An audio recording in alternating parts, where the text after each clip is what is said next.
21장은 그 회로랑 관련된 얘기를 할 겁니다. 그래서 21장 내용은 아마 여러분들 중에서는 그 일부 내용을 제외하면은 뭐 거의 대부분 아는 내용인데라고 생각할 수 있을 거라고 생각이 듭니다. 그래서 약간은 어떻게 보면 조금 쉬어가는 그 단원이라는 느낌도 좀 들긴 할 텐데 한번 좀 보면서 얘기를 좀 해보도록 하겠습니다. 지금까지 우리가 했던 얘기들은 좀 이렇게 평형 상태, 즉 뭐냐면은 그 정지 상태라는 느낌. 그러니까 전하가 움직이지 않고 딱 어떤 시간이 안정화됐을 때 그런 그 상태, 그런 거 우리는 정정기적 평형 상태라고 얘기를 해주는 거거든요. 근데 우리가 가정에서 사용하고 있는 전기들을 보면은 이제 그 움직인단 말이에요. 그러니까 움직인다고 하는 게 흐른다는 의미인데 눈으로 보이지는 않죠. 전자가 또는 전류가 흐른다라고 얘기하는 바로 그 전류에 대해서 우리가 오늘 이야기를 하려고 합니다. 그래서 전류라고 하는 거는 이제 이미 여러분들 중학교 때 배워가지고 또는 일상생활에서 워낙 많이 사용하는 거기 때문에 전류가 무엇인지라는 것 좀 알 거라고 생각이 들어요. 근데 우리는 여기에서 전류의 조금 그 이 미시적인 모형 요거로부터 우리가 도입을 해서 이 전류가 무엇인지 그 다음에 이 우리 오매 법칙 이야기 했었잖아요. 오매 법칙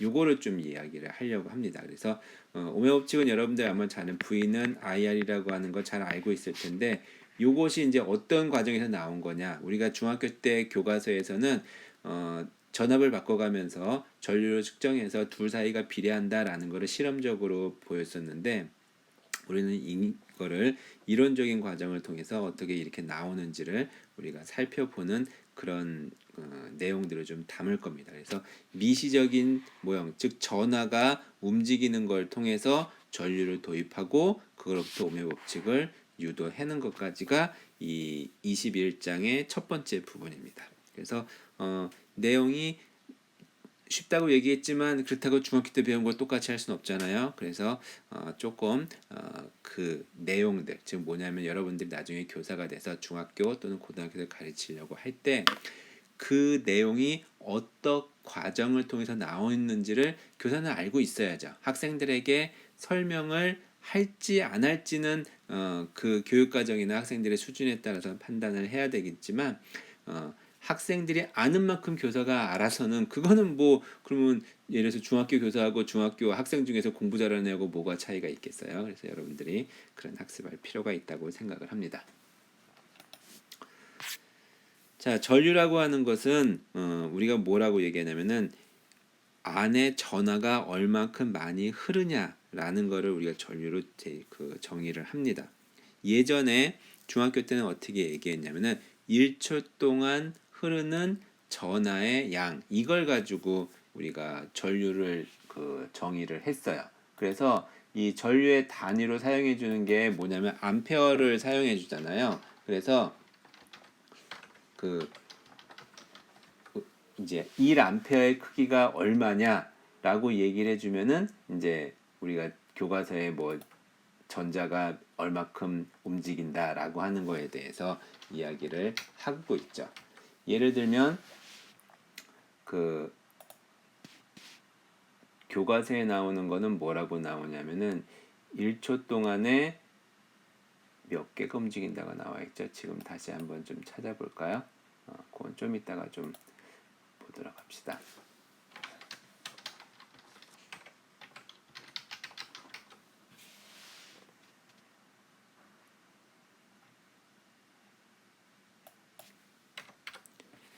전류라고 하는 거는 1초 동안에 얼만큼 전류가 전하가 많이 그 이동하느냐 그 전하의 개수 이렇게 얘기했었는데 실제로 그 개수를 우리가 세는 거는 아니죠. 그래서 전류를 조금 더 정확하게 정의해 주면요. 그 1초 동안에 얼만큼 움직이냐라고 하니까 결국에는 1초 동안 세야 되잖아요. 그러면 더 짧은 시간 동안에 전류는 어떻게 측정하겠어요? 바로 그게 이제 그 시간과 전하의 이동량과의 관계. 그래서 우리는 그거를 전류의 미분 극한값이라고 이렇게 정의를 합니다. 그래서 전류는 전하가 시간 동안에 얼만큼 이동하냐 해서 dt분의 dq로 정의를 합니다. 자, 그러면 요거를 정상적인, 그러니까 정지 상태에서는 움직이지 않죠. 우리가 고정되어 있는 거를 우리가 뭐라고 얘기해 주냐면은 고정되어 있는 상태에서, 그러니까 정지되어 있는 상태에서는 전하가 움직이는 것이 아니니까. 근데 이제 그 예전에 중학교에서도 그렇고 우리 맨 첫 시간에 배웠던 게 검정기 배웠잖아요. 그래서 검정기에서는 그 이 전하가 딴 쪽으로 이렇게 이동을 하잖아요. 이 전하가 이동하는 걸 가지고 우리는 사실은 그 다음에 21장 두 번째에서 이야기를 할 텐데, 그 전하가 움직이게 하는 역할을 해주는 그거를 우리는 전위, 이제 전이 차가 있을 때 이제 이동을 한다라고 얘기를 하게 되는데, 그 전이차가 있을 때 이동을 하지만 이동을 하고 나면은 전이차가 없어지면서 이제 그 더 이상 이동을 하지 않게 되죠. 그 전이차를 일정하게 계속 유지를 시켜주는 거, 그게 바로 이제 그 전원 장치, 뭐 건전지 이런 거라고 얘기를 하게 됩니다. 그래서 전압을 걸어주면 그 전원 장치에 연결하면 건전지에 연결을 하면 그게 이제 다 동일한 말인데, 그렇게 되면은 전류가 계속 일정하게 흐를 수 있게 되는 거죠. 그래서 그 이제 그렇게 해가지고 전류가 움직이는 겁니다. 그래서 아까 얘기했던 것처럼 전류의 단위는 뭘 사용해 주냐면은 암페어를 단위를 사용해 줍니다.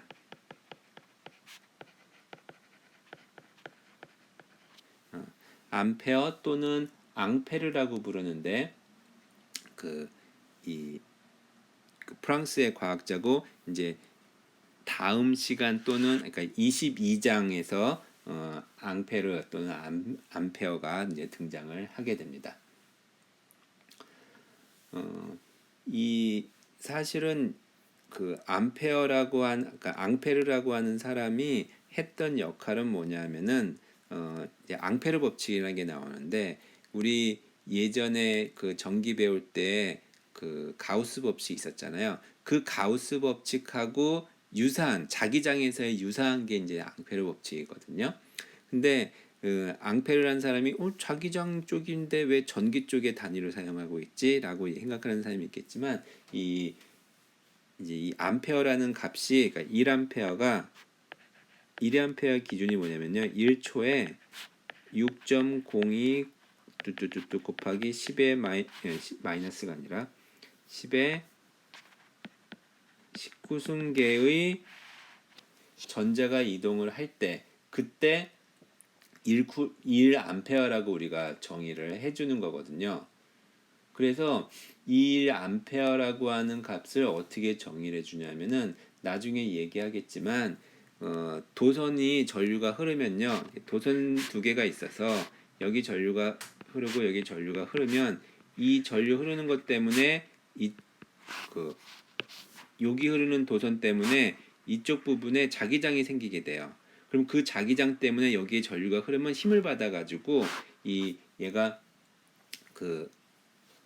이 도선을 양쪽에 놓고 전류를 흐르게 되면 얘가 힘을 받게 되거든요. 그래서 그 1m 간격으로 놓고 진공 상태에서, 그 다음에 그 얘가 받는 힘을 측정했더니 2 곱하기 10의 마이너스 7승 뉴턴 힘을 받았다. 그때의 전류를 1암페어라고 정의하자라고 해서 이제 국제 도량형 총회에서 정의를 하게 됩니다. 그거 나중에 또 잠깐 나올 거라고 생각이 들어요. 자, 그러면 우리가 앞에서 미시적 모형을 도입을 해가지고 그걸 가지고 나중에 이제 오메 법칙까지 간다고 했었는데, 요거 좀 헷갈리긴 하는데, 그 유도하는 과정을 가는 거니까 나중에 다 중간중간 과정을 이렇구나라는 것만 알고 있으면 될 거예요. 굳이 이걸 가지고 새로운 것들을 문제를 풀고 이러지는 않으니까. 그래서 오늘 하는 얘기, 그 21장의 앞부분 얘기들은요, 배경 설명과 관련된 것들이니까 이걸 가지고 문제가 나오거나 뭐 그러지 않으니까 신경을 덜 써도 될 것 같습니다. 자, 미시적인 모형을 가지고 어떻게 이야기할 때 새로 도입되는 양이 하나가 있어요. 뭐냐면은 요 스몰 n이라고 부르는 전하 운반자의 밀도라고 얘기해 주는데, 이 전하 운반자의 밀도라는 게 뭐냐면, 밀도라고 하는 게 보통 우리가 부피분의 질량을 밀도라고 하잖아요. 전하 운반자 수 밀도니까 어떤 부피분에 몇 개의 전하 운반하는 놈이 있냐. 사실은 전하 운반이 게 전자죠. 그러니까 사실은 어떤 부피분의 전자의 비라고도 볼 수가 있는데 어쨌든 이 스몰 n을 전하 운반자의 밀도라고 한다 그러면요. 전하 운반자의 수, 요 지금 위에 요 그림에 요 회색 부분에 표시되어 있는 그 속에 있는 전하 운반자의 수는 뭐가 되냐면은 밀도 곱하기 전하 운반자 밀도, 전하 운반자 밀도 곱하기 부피가 되겠죠. 전하 운반자 밀도는 n이라고 정의를 했었고요. 부피는 요 그 회색 부분의 부피는 면적이니까 원기둥 형태니까 델타 x에다가 a를 곱해주면 되죠. a 곱하기 델타 x 이렇게 쓸 수가 있습니다. 그러면 요 부피 속에 총 전하량 해당되는 부피 속에 총 전하량은 얼마냐면요. 이 전하 운반자의 수에다가 그 전하 운반자의 수에다가 전하 하나가 가지고 있는 전하량을 곱해주면 총 전하량이 되죠. 그래서 이 전하 운반자 수 곱하기 전하 운반자당 전하량, 그냥 전하량이라고 쓸게요. 그래서 요거를 우리는 Q라고 쓰면은 앞에서 N, A, 델타 X, Q가 됩니다.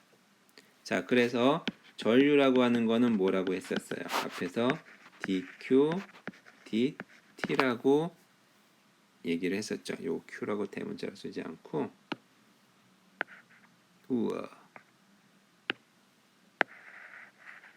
소문자로 쓸게요. 그래서 이 위에 있는 전체를 n은 시간에 따라서 변하지 않죠. 이건 정해진 값이니까. a도 변하지 않아요. q도 변하지 않아요. 근데 델타 x는 변할 수 있다고. 그래서 얘가 뭐가 되냐면은 이렇게 하지 말고 이렇게 해도 되지만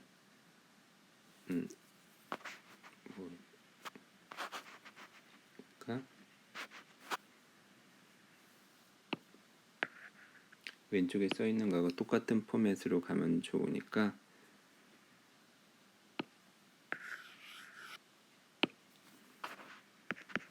요 델타 x라고 하는 거는 뭐냐면은 만약에 요 전하가 VD의 속도로 오른쪽으로 이동하고 있다 그러면은 VD의 속도로 델타 t 시간만큼 그 속도 곱하기 시간이 바로 거리니까 요 델타 x는 VD 델타 t라고 쓸 수가 있다는 거예요. 그래서 N A Q의 VD 델타 t 여기서 넘어온 거는 델타 x는 거리는 속도 곱하기 시간이니까 이렇게 쓸 수 있다는 거죠. 자, 그래서 총 전하량 Q인데 이거 델타 Q라고 쓸게요. 그래서 전류는 델타 Q의 델타 T. 사실은 요거를 시간을 극한으로 보내야 되죠. 0으로.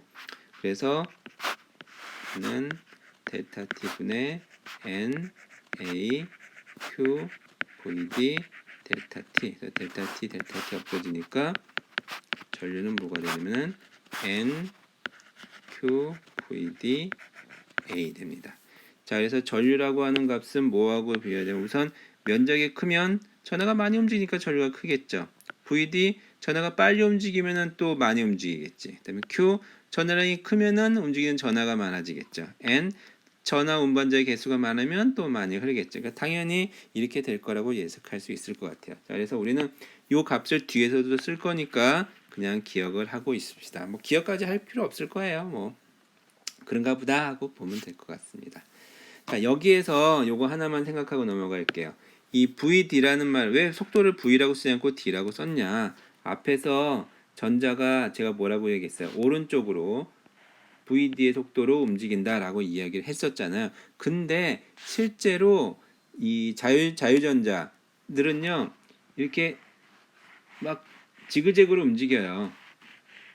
움직이는 게 왜 이렇게 꺾이냐면 여기에 원자핵들이 있잖아요. 그럼 자유전자가 움직이다가 얘하고 충돌을 해가지고 막 이렇게 사방으로 돌아다니는 거야. 사실은 여기에 전기장이 이쪽 방향으로 이제 전기장이 형성이 되어 있기 때문에 얘 전자가 잠깐만 반대로 돼 있어. 맞지? 네, 반대로 전기장이 이렇게 형성돼야 되네. 전기장이 이렇게 형성되면은 전기장이 이렇게 형성이 되면 이제 이쪽이 플러스고 이쪽이 마이너스니까 이 마이너스 전자가 오른쪽으로 이동을 해요. 근데 가다가 다른 플러스 있으면 바다 충돌을 해서 이렇게 튀어가는 거야. 그 다시 이쪽에 충돌을 해가지고 다시 방향이 바뀌기도 하고 그래서 막 여기 그림처럼 보면은 이렇게 계속 충돌해가면서 오른쪽으로 이동해 주는 거야. 그래서 실제로 전자는 거의 빛의 속도에 가깝게 이동을 하는데 얘가 이렇게 충돌해가지고 실제로 유효하게 오른쪽으로 이동하는 속도 그거는 굉장히 작아요. 그거를 우리는 뭐라 그러냐? VD라고 쓰고 이 D가 드리프트의 약자를 씁니다. 그래서 이거를 우리는 유동 속도라고 유동 속도라고 우리가 이야기를 합니다. 그 이렇게 가다 이렇게 충돌하잖아요. 이렇게 충돌을 하기 때문에 이게 이제 저항의 역할을 해주는 거죠. 열이 발생하고 그런 역할을 하게 됩니다. 자, 그러면 이 유동 속도가 굉장히 작거든요. 뭐 10의 마이너스 3승 미터 퍼 세컨드 이 정도 레벨밖에 안 되는데 우리가 스위치 탁 올리면 불 딱 켜지잖아요. 여기 써 있네. 전기 유동 속도가 굉장히 느린데 어떻게 전기줄을 올리는 순간에 불이 켜지냐? 사실은 에너지가 전달이 되는 거기 때문에 실제로 전자가 거기까지 가서 가는 게 아니라 얘가 빽빽하게 전자들이 이렇게 있어서 이 스위치가 켜지는 순간 전기장이 딱 걸리면은 전체 전자가 일시에 모든 위치에서 이동을 시작하는 거야. 그래서 이 전등이 있는 부분에서도 그 스위치에 있는 전자가 거기까지 가는 데는 오래 걸리지만 전등 바로 앞에 있는 전자는 바로 이동을 해서 도달을 하기 때문에 이제 불이 켜지게 되는 겁니다. 자, 그런 얘기들을 바탕으로 해서 우리가 이제 오메 법칙까지 유도를 하게 될 건데 전류 밀도라는 걸 이제 도입을 해야 돼요. 전류 밀도 사실 쓸 일 많이 있지는 않으니까 그냥 그런가 보다 하고 넘어갔습니다. 뭐냐면요. 전류 밀도는 어떤 단면적을 통과하는 전류의 양 이거를 전류 밀도라고 얘기를 해요. 그러면 우리가 앞에서 전류를 뭐라고 했으면 N, Q, V, D, A였잖아요. 그럼 전류 밀도라고 하는 거는 우리가 이제 J로 쓰는데 얘는 전류를 면적으로 나눠준 겁니다. 그러니까 단위 면적당 전류예요. 그러면 N, Q, V, D가 됩니다. 근데 이 전류 밀도는 이 벡터로 벡터량이거든요. 그럼 이 벡터를 어떻게 정의해 주냐면요. 이 VD의 방향하고 같은 방향이라고 정의를 합니다. 이렇게. 요거를 이제 우리는 전류 밀도의 정의를 써요. 근데 이게 왜 중요하다기보다는 이걸 왜 얘기를 하냐면은 이 오메 법칙이라는 거를 엄밀하게 정의를 하려고 합니다. 우리가 그 오메 법칙은 여러분들이 잘 아는 법칙일 거예요. 왜냐면은 싫으니까 싫어서 잘한다고 하면 좀 웃기긴 하지만 오메 법칙은 여러분들이 중학교 때도 배웠고요. 고등학교 때도 배웠고 중학교 때 기술 시간에도 배웠어요. 그래서 여러 군데에서 배워서 식도 잘 알죠. V는 IR 모르면 뭐 쓰면 되니까 이게 전압이고 이게 전류고 이게 저항이다. 얘는 법칙이다 이렇게 알고 있는데 실제로 오메 법칙은 이게 아닙니다. 오메 법칙은 모든 물체에서 다 적용하는 법칙이 아니에요. 뭐냐면 오메 법칙의 원래 정의는 많은 물질에 대해서 전기장을 걸어줬을 때 전류 밀도가 전기장하고 비례하는, 그러니까 전류 밀도가 전기장하고 비례하는 관계가 나타나는 그런 물질을 옴성 물질이라고 부르거든요. 따르는 물질, 대부분은 뭐 우리가 아는 금속들은 많이 대부분 음성 물질인 것 같아요. 그래서 이거를 옴의 법칙이라고 얘기하고 이것이 모든 물질에 적용되는 것은 아니다라고 합니다. 이게 옴의 법칙이라는 거예요. 그러니까 전류 밀도가 전기장하고 비례하고 그때 비례하는 요 비례상수 시그마를 우리는 전기전도도라고 부른다라는 것. 요게 원래는 엄밀한 겁니다. 그러면 이게 어떻게 그 V 이퀄 IR이라는 식으로 나오게 됐냐? 그거를 이제 우리가 여기서 이제 유도해 가야 되는 거죠. 그 유도해 가는 거는 아까도 얘기한 것처럼 학생들이 배우고 여러분들이 배웠던 것들에 대해서 근원적인 것들을 찾아가는 거지 이걸 가지고 문제를 푸는 건 아니니까 뭐 과정을 외운다거나 이럴 필요는 없다고 얘기를 했었어요. 그래서 옴의 법칙은 자연의 기본 법칙이 아니라 여기 있는 것처럼 특정 물질에서만 성립하는 경험적인 관계식이다라고 제시가 되어 있습니다. 자, 그래서 이 옴의 법칙이라고 하는 J 이퀄 시그마 E를 가지고 우리가 그 도입을 해서 찾아 나갈 겁니다. 자, 그래서 J는 E. 자, 그럼 우리가 앞에서 배웠던 걸 가지고 계속 따라서 할 거예요. 자, 뭐냐면은 첫 번째 이 아까 얘기했던 요 그림 그대로 쓸 겁니다. 요거 그대로 사용해 줄 거예요. 그러면 우선 그 전류 밀도는 어떻게 되냐면은 J라고 전류 밀도는 J였으니까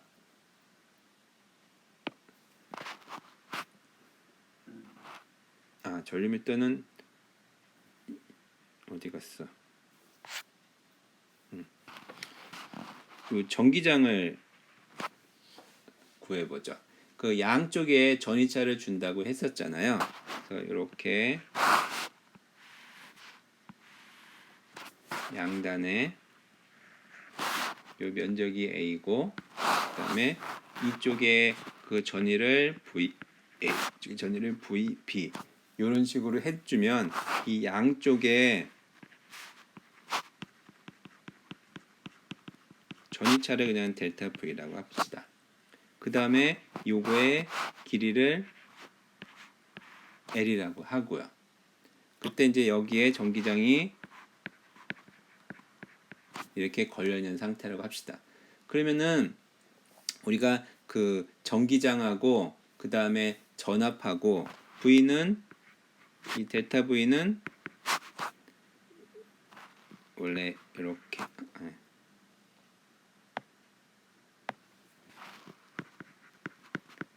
EL 이런 관계가 있으니까 왜냐면은 전기장은 전압을 미분한 거예요. 전이차를 미분한 거였었잖아요. 그러니까 반대로 이 델타 V는 마이너스 2dl 이렇게 되니까 2에다가 거리를 곱해 전기장은 여기 전기장은 모든 위치에 똑같으니까 전기장 적분 밖으로 빠져나가면은 L만 더해준 거니까 그 2 곱하기 L로 우리가 쓸 수가 있죠. 자, 그러면 이 우리가 전류 밀도라고 하는 거 J 방향은 뭐 신경 쓰지 말고 크기만 할게요. 전기 전도도 곱하기 2였거든요. 근데 위에서 전기장의 크기는 그 전이차를 L로 나눈 거니까 시그마 델타 V 나누기 L 이렇게 쓸 수가 있죠. 자, 근데 전류 밀도라고 하는 거는 뭐였냐면은 전류를 면적으로 나눈 거였어요. 그래서 이걸 다시 써주면 어떻게 되냐면은 I 나누기 A는 시그마 델타 V L 이렇게 써죠. 자, 그 옴의 법칙은 V 이퀄 IR. 자, V가 왼쪽에 쓰니까 우리도 델타 V 왼쪽에다 써봅시다. 그럼 델타 V. 그럼 나머지를 다 반대쪽으로 넘어가 주게 되면요. 시그마가 밑으로 내려가니까 시그마가 밑으로 내려가고 시그마 분의 1. 그 다음에 오른쪽에 A가 들어가고요. 그 다음에 분자에 L이 들어가고 그 다음에 I 이렇게 들어가겠죠. 자, 요거 우리가 구한 거. 요게 사실은 요게 오메 법칙입니다. 뭐 이게 오메 법칙이야. 요거를 가로를 묶어주면요. 시그마 분의 1에 L 나누기 A 요거 곱하기 I. 그래서 요거를 우리는 뭐라고 부르냐? 요거를 전기 저항이라고 부릅니다. 자, 다시 전기 저항 R은 시그마 분의 1에 A 분의 L인데 요거는 다시 시그마 분의 1 시그마로 쓰지 않고 로로 쓰기도 합니다. L A 여기에서 로는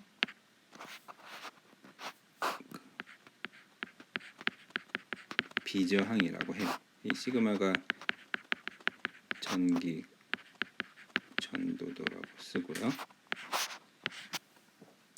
그래서 요거 저항 우리가 익히 잘 알고 있죠. 뭐냐면은 저항의 크기는 길이가 길면 커지고 면적이 커지면 작아진다. 그래서 길이에 비례하고 면적에 반비례한다. 그때 비례 상수 그걸 우리는 비저항이라고 얘기를 합니다. 전기 전도도하고 서로 역수 관계를 갖고 있는 거고요. 그래서 V는 IR, V는 I 곱하기 R. 그래서 우리가 오메 법칙을 찾아내게 된 겁니다. 그래서 이 오메 법칙이 이제 많이 군데 사용하게 되죠. 지금 여기 다음 장에 나온 얘기는 앞에서 했던 내용들 똑같이 반복해서 나온 겁니다. 그래서 얘기한 것처럼 비저항이라고 하는 값은 전기전도도의 역수가 되게 되고요. 그런데 우리가 저항은 또 물질에서 어떤 고정 물질의 특성이구나. 특성이 맞기는 맞습니다.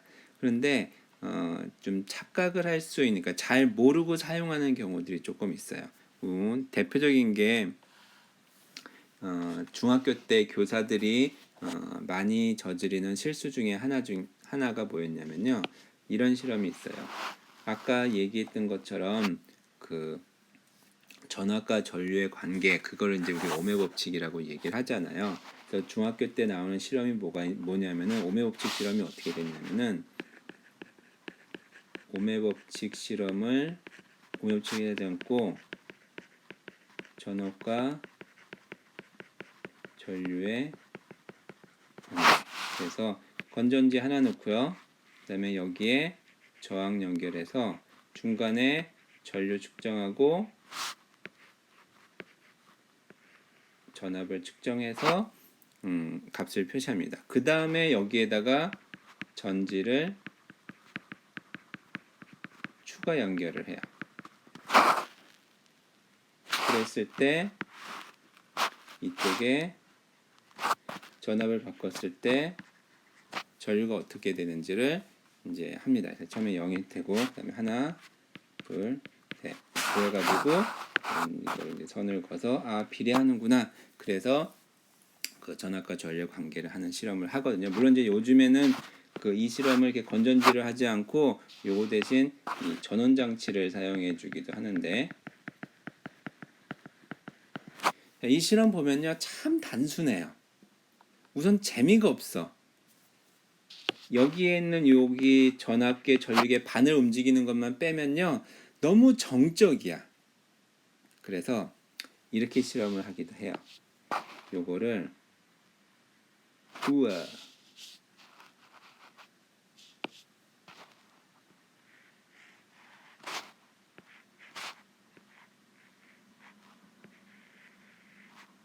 이게 뭐죠? 전기 회로도에서 그 요 표시가 전구를 나타내 주는 거거든요. 사실 요즘에 이것도 이제 할 얘기가 많은데 이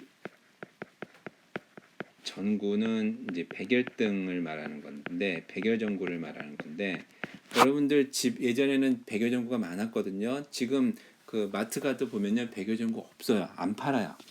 사용하질 않아요. 왜냐면은 그 소모가 이 에너지 효율이 떨어져 가지고 뭐 쉽게 말하면 금지시켰다 그래야 되나 사용을 금지를 시켜서 여러분들이 찾아볼 수는 없습니다. 자 어쨌든 간에 이렇게 해서 측정을 해서 전구를 놓으면요 건전지를 추가 연결할 때마다 전구가 밝아지는데 2개 연결하면 더 밝고 3개면 더 밝고 되게 밝거든요. 그러니까 약간 극적이야. 물론 전구도 사용할 수 있는 범위가 있기 때문에 잘못하면은 이 망가진다 그래나 끊어지게 되긴 하는데 뭐 어떤가 이렇게 실험을 해요. 근데 이렇게 실험을 해보면요 실험 결과가 어떻게 나오냐면은 대충 뭐 이렇게 되고 이렇게 전류가 생각보다 크게 나오질 않아.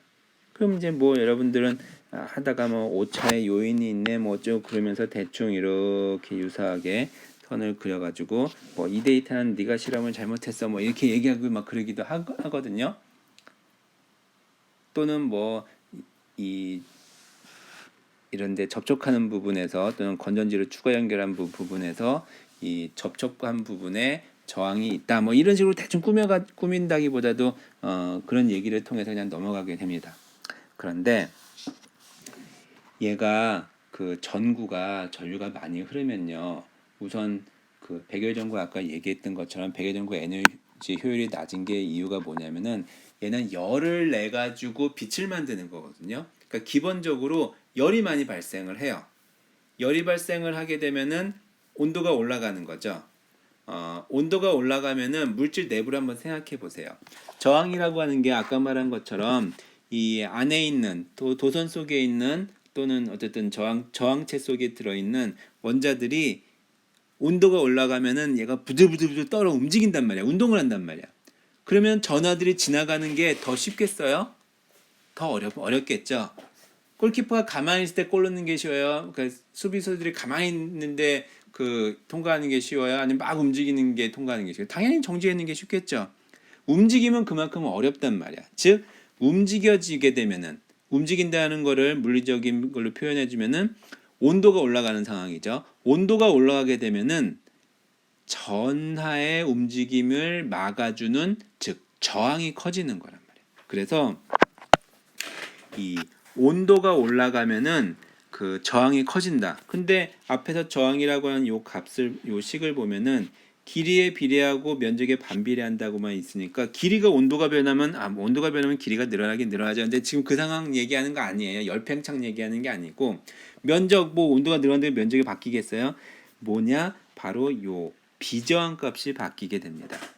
그래서 비저항 값이 그 온도에 따라서 바뀌는데 보통은 온도가 커지면은 비저항이 커져요. 그래서 저항이 커지게 됩니다.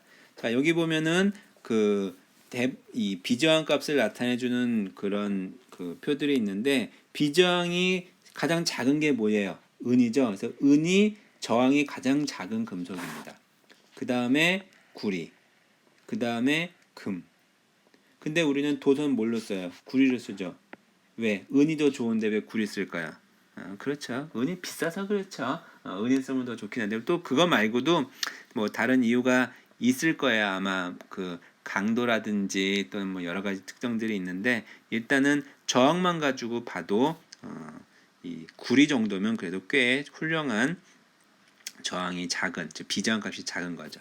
자, 옆에 이렇게 온도 계수라는 게 있는데 바로 이 온도 계수라는 것들이 온도의 영향력을 얘기해 주는 겁니다. 그 뭐냐하면 그 얘기는 바로 다음 나니까 요거는 그냥 그런가 보다 하고 넘어가도 되는 페이지긴 한데 전압과 전류의 관계가 이런 식으로 선형적인 관계가 나오는 거 이런 것들은 이제 옴성 물질에서 그렇고요. 이렇게 비선형 물질들 비선형 관계를 나타내 주는 것들도 있어요. 이때는 V = IR식을 쓸 수가 없죠. 그래서 이런 것들은 약간 오hm 법칙을 따르지 않는 그런 것들을 비선형 또는 비옴성 물질이라고 얘기를 하게 됩니다. 그래서 이 비선형 특성을 갖는 게 뭐 접합 다이오드 뭐 이런 거에서 그런 특징이 있다는 얘기 잠깐 나오는데 그냥 그런가 보다 하세요. 자, 온도 얘기했었는데 비저항 값이 온도에 따라 변한다고 했잖아요. 그래서 여기 보면은 비저항 값이 이런 보통 식을 따릅니다. 즉 뭐냐하면 온도가 커지면 그 온도에 대해서 아까 이게 알파가 온도 계수거든요. 그 온도 계수에 곱한 것만큼 이 비저항값이 커진다는 거예요. 그러니까 선형적으로 커지는 거예요. 온도가 커지면 여기서 온도가 커지면 비저항값은 이렇게 선형으로 즉 비례해서 증가를 한다라고 하는 게 그 이 온도의 저항 영향력입니다. 그래서 온도가 올라가면 올라갈수록 그 이 저항이 커지니까 앞에서 제가 얘기했던 것처럼 이 전류값이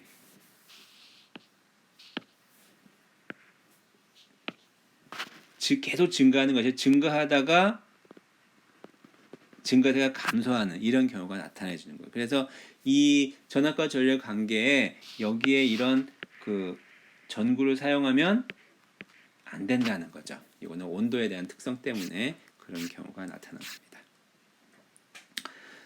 마지막 부분에 이제 초전도체란 말이 살짝 나오는데 요거는 뭐 크게 몰라도 상관은 없어요. 이거는 비교적 최근에 최근이란 물리에서 최근은 20세기면 최근이에요. 1911년 벌써 100년도 훨씬 넘었는데 독일의 물리학자가 온도를 그러니까 수온의 온도를 굉장히 낮췄어요. 4도 K 이하 4.2K라고 얘기해야 되는데 낮췄더니 저항이 제로가 돼 버리는 거야.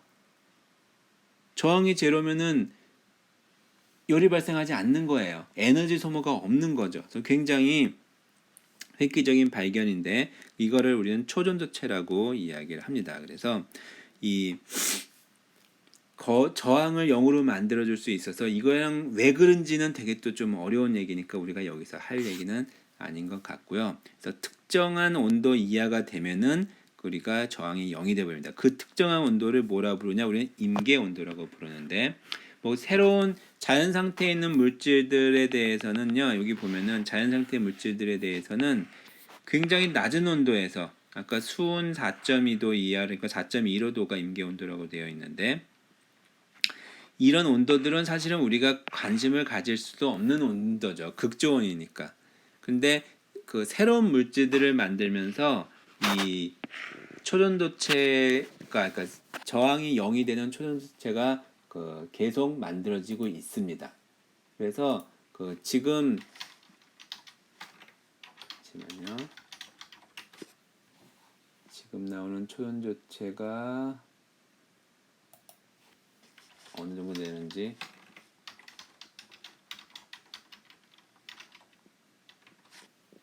한번 보면은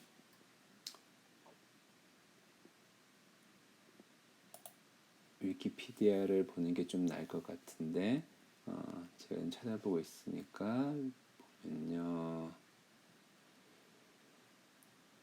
정보 업데이트가 제일 빠르니까 여기 보면 2018년도에 MIT에서 나온 게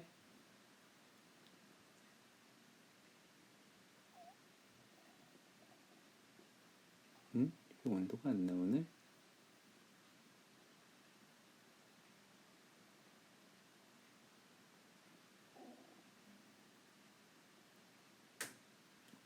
(2014년도) (15년도에) 250K 란타늄 하이드라이드 LaH10이라고 하는 2019년도네요.